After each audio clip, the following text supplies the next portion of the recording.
Hello, everybody. Welcome to another episode of the Pivoted Success Podcast. I'm joined by our friend Sean Cochran from TCC Canada, and I'm Jared Goldsmith from eSAX Virtual Events. Today, we're very pleased to be welcoming a friend to the business and entrepreneurial community in Ottawa, Dylan Black. Hello, Dylan. Hi, guys. How is everybody doing?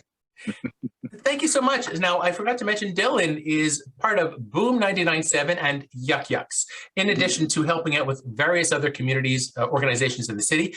Dylan, let's talk a little bit about your background. Who is Dylan Black and what are you all about?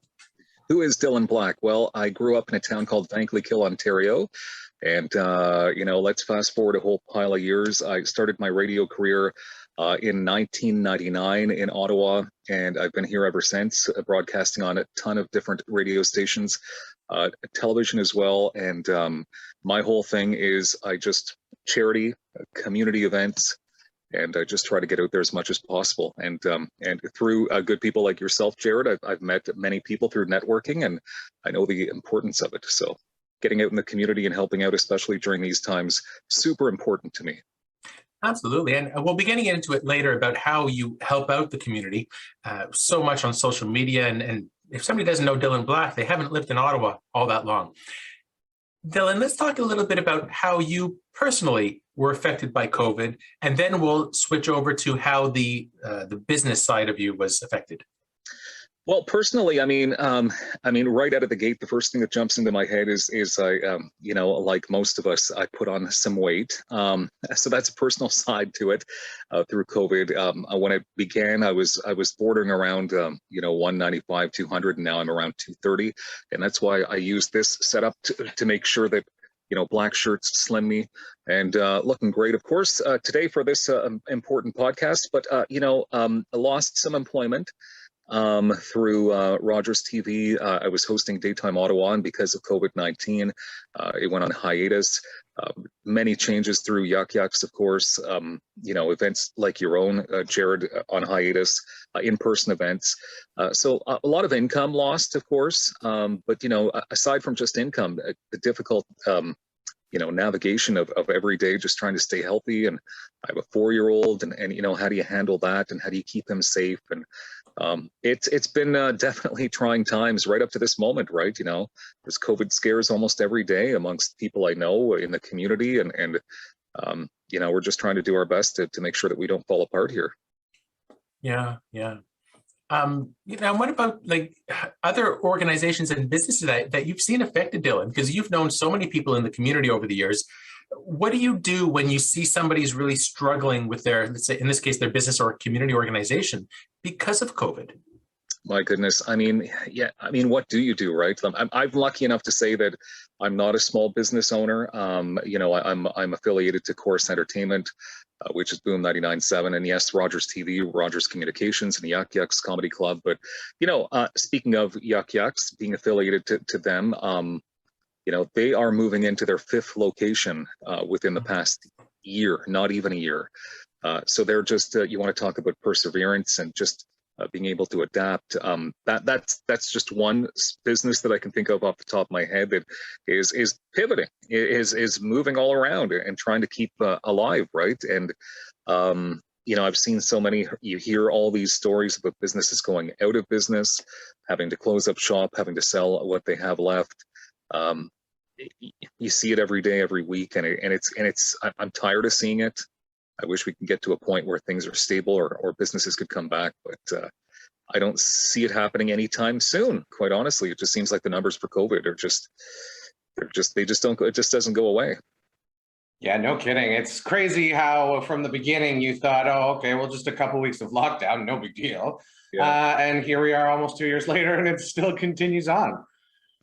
For you, Dylan, back, let's call it March 15th, 16th, whenever they did announce the lockdown, how sudden was the shift for you professionally? Because I know a lot of people that did live events and things like that, it was pretty quick in terms of things getting sort of shut down and then canceled, right? Well, it was almost automatic. March 23rd was the day that Daytime Ottawa, we received an email and saying that it's going to be on hiatus until further notice. And that meant until now, it's still on hiatus. So it was automatic when it came to my television position. Luckily, everything remained the same at Boom. It remained the same, but didn't. Obviously, when it comes to being in a building and broadcasting from the radio station, I've been lucky to be able to come in day after day and broadcast from our actual studio and program the music from my actual office. But a bunch of people in the building not as lucky. They've had to, or lucky depending on how you look at it. I mean, a lot of people are happy that they get to stay home, right? But I was able to come in, and I couldn't imagine being at home 7 days a week, doing my work there and relying on technology. Someday on a good day, stuff doesn't work, in a major market radio station. Can you imagine if I'm trying to broadcast from my kitchen table, right? So, but it was automatic. The switch was just like that. The events were canceled. It was just one event after another, just gone, and almost feels like gone forever, because they still haven't come back for the most part. Yeah. But it was quick. It was automatic. I mean, Dylan, prior to COVID, you would be out and about in the community, not only promoting events in person through the stations, but also attending live events. So when things closed down, how have you pivoted for success? Well, my goodness, I've tried to pivot through the online world. You putting your name out there, still being as active as possible. I've always believed in online networking to begin with, so it wasn't new to me. It wasn't foreign. I knew that the importance of, that's why I always loved Twitter and Facebook. And way back in the day, like I was on MySpace, and I found just MySpace alone, the way you could connect with people, the way you could talk to people, MSN Messenger, for goodness sake. Like, it's so important to connect with people, and it's it's a way of saying hi to people, meeting people. I've made connections the past year or so with people that I've never met in real life, and now I consider them friends, and how odd is that, really, if you go back 10, 15, 20 years in time, right? So I've pivoted, but I've always sort of been there. I think the online world obviously is more important than ever. It's also a very vicious place to live, as we all know through the world of Twitter and just what we call them, the keyboard warriors. Yeah, and even today, I mean, you get attacked daily for your views or your thoughts, and when it's for the greater good. But definitely pivoted, but I've just sort of remained, but just maybe a little stronger when it comes to networking online, and I still try to attend, like I've got my mask here, and I attend things safely, outdoors, indoors if I have to, and drop by many businesses, let them know that Boom is there to support them, and it's just a great way to use the platform for good, and that's what I've been about for years.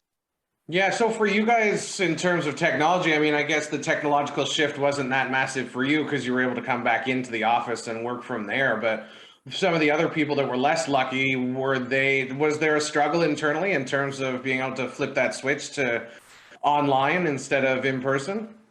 Well, I'm not exactly sure. I mean, I can't speak on behalf of others, but I see that it would be a little difficult to just sort of, everything you're doing is from your laptop, right? And there's going to be issues daily.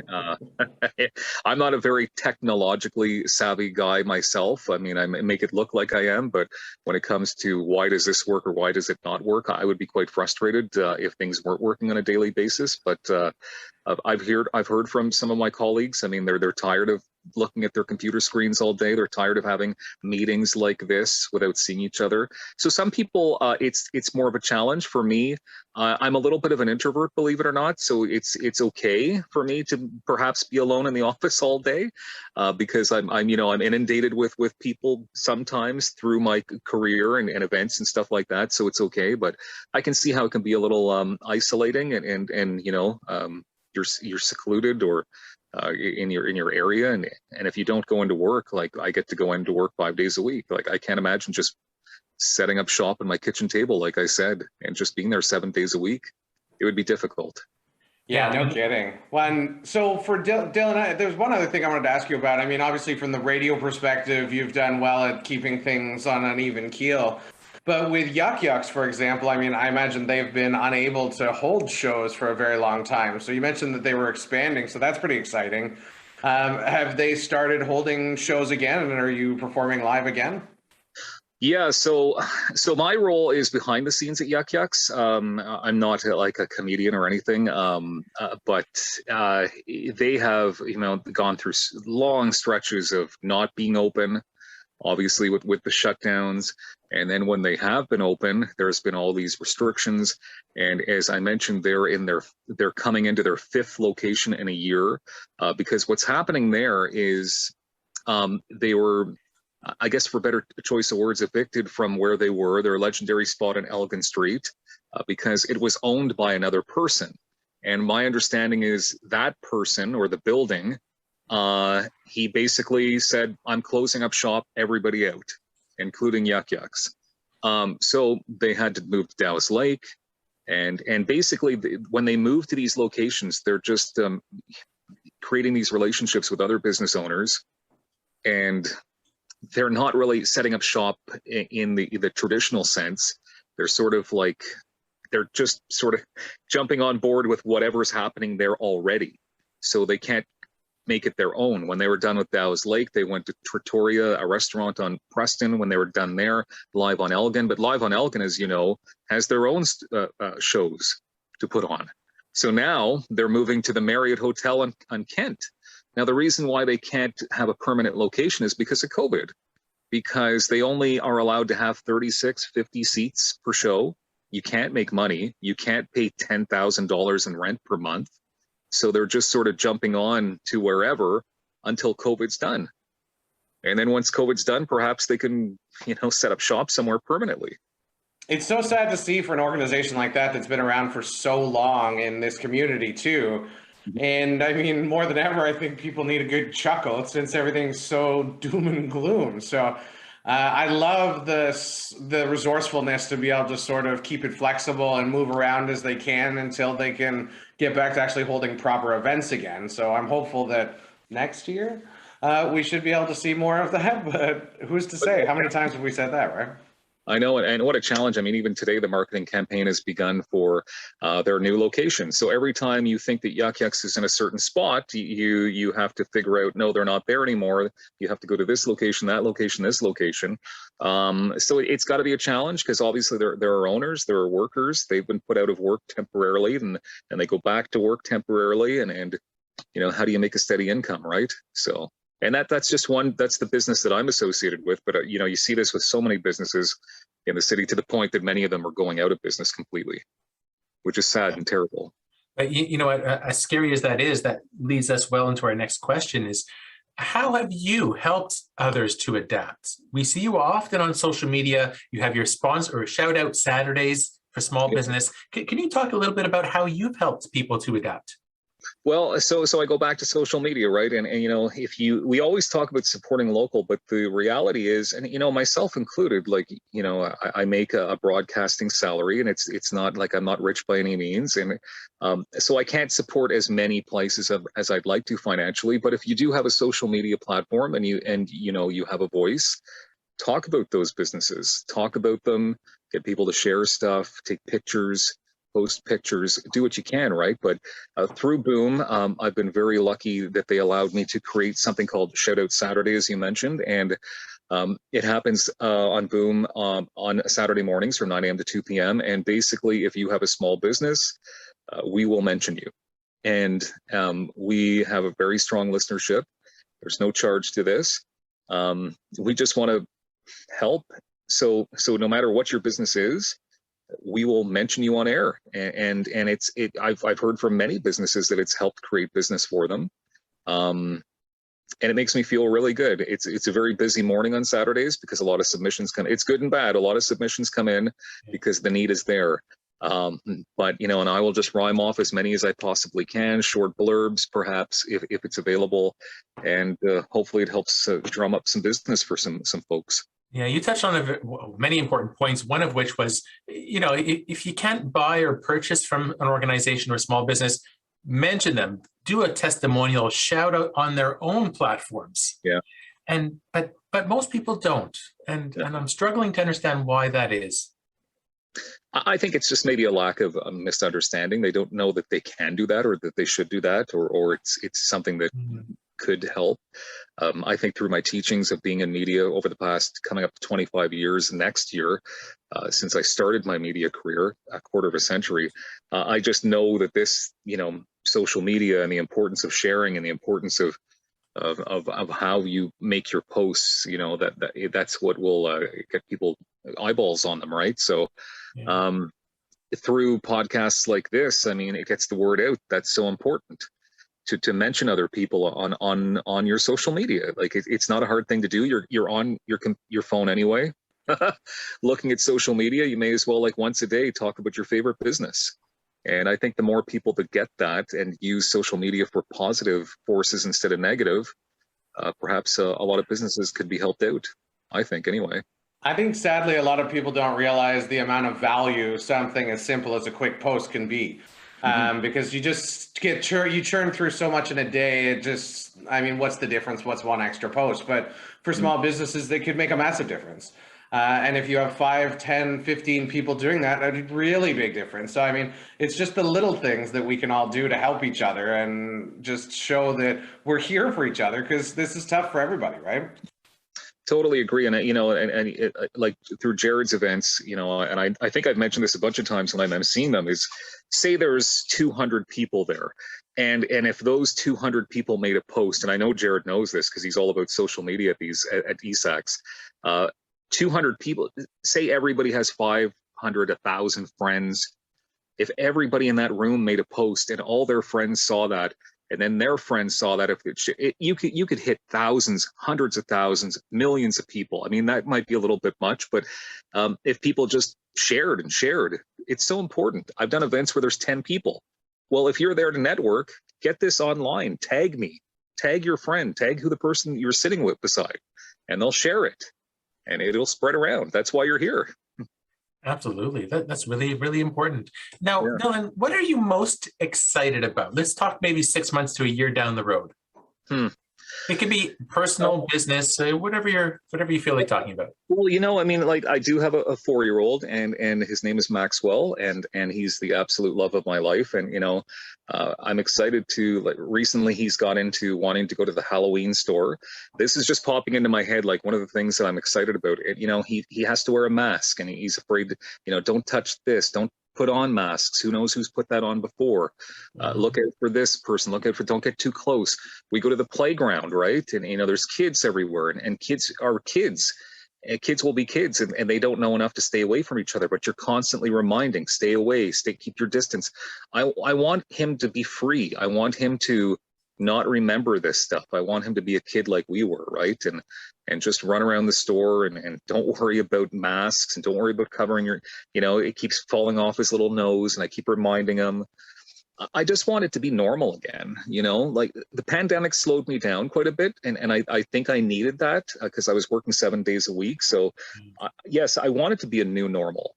Maybe I don't want it to go back to the craziness that we had before. I like the fact that I didn't get a cold this past winter because I was wearing a mask. There was the washing the hands. So I hope we've learned a lot of lessons. I want things to get back to normal, but I want them to get back to a normal where things are even better, perhaps, where my little boy can run around and not worry about being close to his friends, not worry about contacting a virus in school. It's crazy. What do you think about the generation of children these days? Do you think it's going to have lasting effects because of COVID? It's really hard to say. If anything, I think maybe in a good way. Through what I've just mentioned, I think, not only children, but adults, like we've all learned a lot of lessons through this. And it's funny because at the beginning, I found that we were all a lot nicer to each other because we were all sort of maybe we were realizing that life is fragile but now we're getting a little more, I think, just angry because it's going on so long. And there's all the conspiracy theories and there's all this stuff. But I hope our kids learn valuable lessons from this. that perhaps they may not have learned without this happening. So I'm hoping the world's a better place in a year or two from now. I truly, truly am, but I'm also skeptical too, right? Because the world is a crazy place. So let's hope for the best. Would you like to ask something, Sean? No, I was just going to say, in terms of returning to normal, I love the idea that, yeah, we can hopefully get back to what was normal, but make adjustments. I think, like you said, in the beginning of the pandemic, I'd like to think we're thinking about each other a bit more than we normally would. Whereas I think people get really focused in their own sort of life and all that sort of stuff. But a lot of the messaging was, we're doing this for everyone, which was kind of the first time in my life anyway, where we've really as together been, we need to do this and this is why. So I hope that we can build a lot of that back into this as we sort of hopefully get over this pandemic and out on the other side of it all. I hope so. I just, and you've seen crowds come back, especially in the United States. You've seen crowds of thousands and thousands here in Ottawa with the, Red Blacks games and upcoming Senators games. And, but the vaccine passport is a thing. A lot of people are fighting that. Myself personally, will I go back to that lifestyle before where you're sort of all sardined in?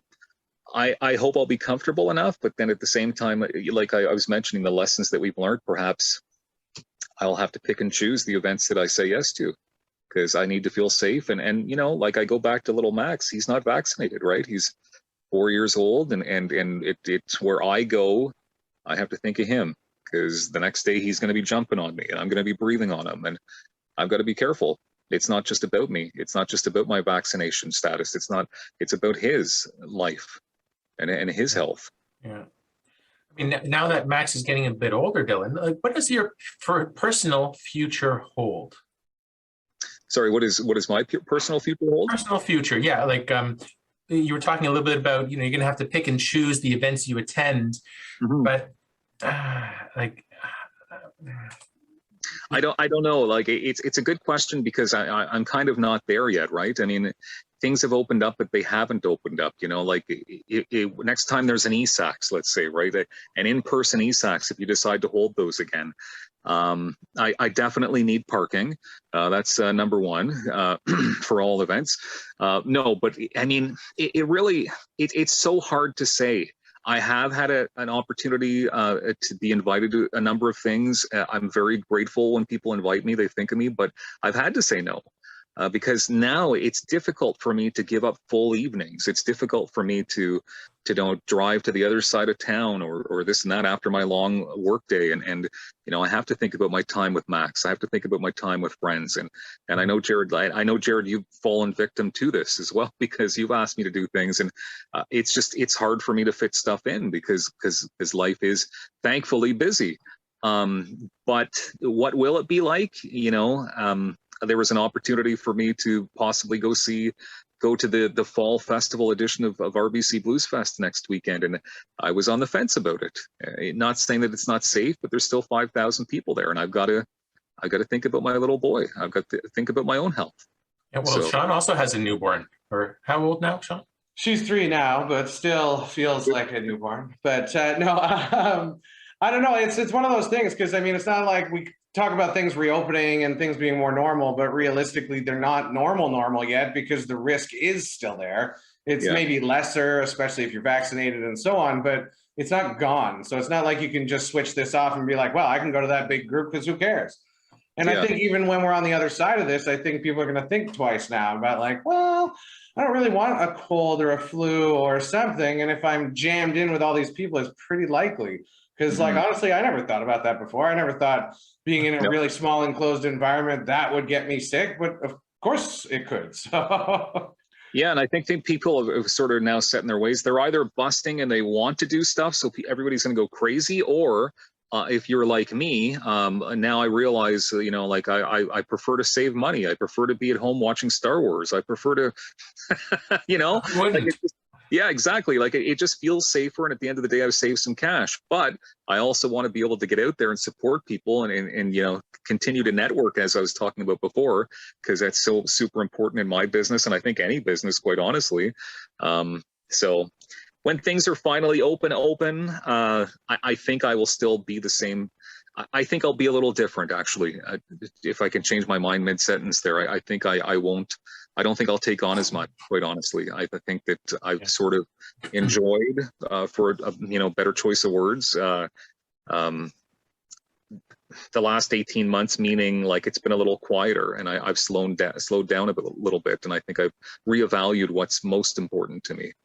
That's really wise. And I hope that most people would realize this, that they might have more time on their hands to actually, put the things on your wish list to get done. Clean your garage, clean your basement, just do something for yourself without perhaps the phone ringing or having to go across town for an event, and spending more time with your family. That's very, very wise. Yeah. I like that to you, Jared, something for yourself is cleaning your garage. So, I mean, that's good. That's a really good thing to do for yourself. But I've seen it. It needs a few pandemics for to get to that point. Dylan, we talked a lot about a lot of great things, but if you could impart some words of wisdom for others, keeping in mind that the demographic is mostly small businesses, entrepreneurs on the podcast, what would be some words of wisdom for you? Well, personally, business aside, I mean, I think staying healthy throughout this whole thing is just number one. I'm trying, like, I have put on that weight, but I also realize, the importance of taking walks and the importance of trying to eat healthy, and because you're mentally, you'll just feel a lot better, right? So you can get through this. As far as businesses are concerned, I mean, if you can hang on, because, in the words of Howard Wagman, who does own Yuck Yucks, he believes, and the reason why he keeps pivoting, I like to use that word, it's like a movie when they say the name of the title, of the movie. Yeah, it's like a podcast or something. Yeah. He continues to pivot because he thinks once things are better, the club is going to thrive like it's never thrived before.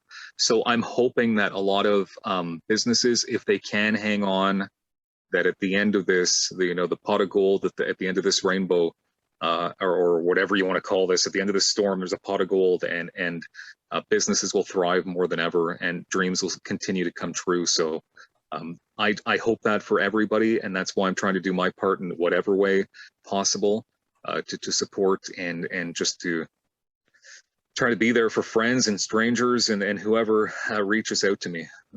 So I hope people can hang on. Yeah, well, we only have a few more minutes here. Sean, do you have any last minute thoughts?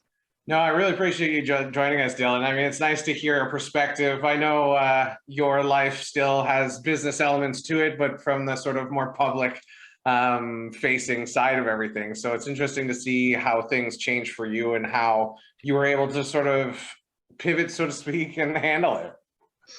Yeah, I mean, it's definitely been, it's still a work in progress. And when this all began, like you said, we all thought it was going to be a couple of weeks. And here we are, week number 3,000. And it just seems like it's, and I don't try to be negative. I'm just more of a realist, right? I mean, the numbers are still there. And it's just, there's scares every day from I get scares from different friends who say they need to go for tests. And, so it's a scary thing. It's, the fact that my son needs to wear that mask when he's looking in a Halloween store, like it's not normal, right?